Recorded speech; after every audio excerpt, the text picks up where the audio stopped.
Now going to be a gray, a damp day out there once again as we do have rain that is moving through the region. It will continue throughout the day today, even into tonight, and then it will taper off in the pre-dawn hours of Friday morning. But you can see from our MGM Skycam that we do have the clouds and the rain, a little bit of fog out there. Temperature is 48. Sunrise at 6:38 this morning.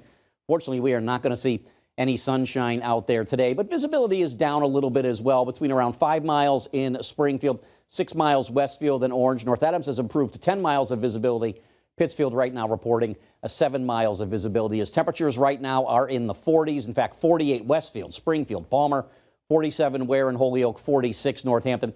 Tack on probably a couple more degrees. That's going to do it for daytime highs today. So probably upper 40s, maybe some lower 50s as we make our way through the afternoon. You can see the steady rainfall throughout much of western Mass, maybe tapering to some showers in western portions of Berkshire County. We do have a cold front slowly moving on off to the east, and we have disturbances that are riding along that front, and that's what's bringing the rainfall in here. In fact, you can see the orange and reds indicative of some moderate to heavy rainfall. That is pushing on off to the east. So for us, I think we're just going to be dealing with light to moderate rainfall throughout the remainder of the day, but still looking rather wet. And by the time this all winds on down, maybe an inch plus here in western Mass.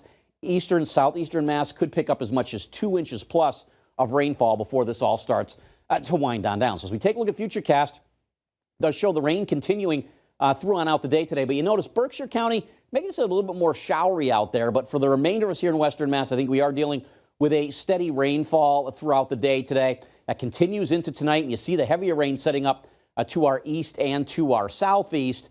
Continues into the evening as well, and then overnight, the cold front continues to slide on off to the east. The precipitation begins to wind on down, and as we head on into the day on Friday, we begin to dry things out. It is going to turn rather windy around here tomorrow, winds gusting near 30 miles per hour, but I think we do get some sunshine back in here as we head through your Friday afternoon. And then into Saturday, looks like a dry day as well. Still going to be a bit on the blustery side, but we're also going to see dry conditions with some sunshine. Now, no flood watches up for us here in western Mass, where I think we're going to see that heavier rainfall to our east and to our southeast. That's where the flood watches are currently up, and those are in place through Friday morning. But the area of low pressure, as it departs, it will intensify, and that will bring the windy conditions in here for both Friday and Saturday. Weak disturbance passing to the south on Sunday, may be close enough, though, that we may see the chance for a rain or snow shower Easter morning, and then drier by the afternoon with temperatures in the lower 50s. Dry on Monday as well, but then the rain chances return for the middle part of next week. That's Check Your Forecast. Have a great morning. David, Amanda, over to you. Don, thank you.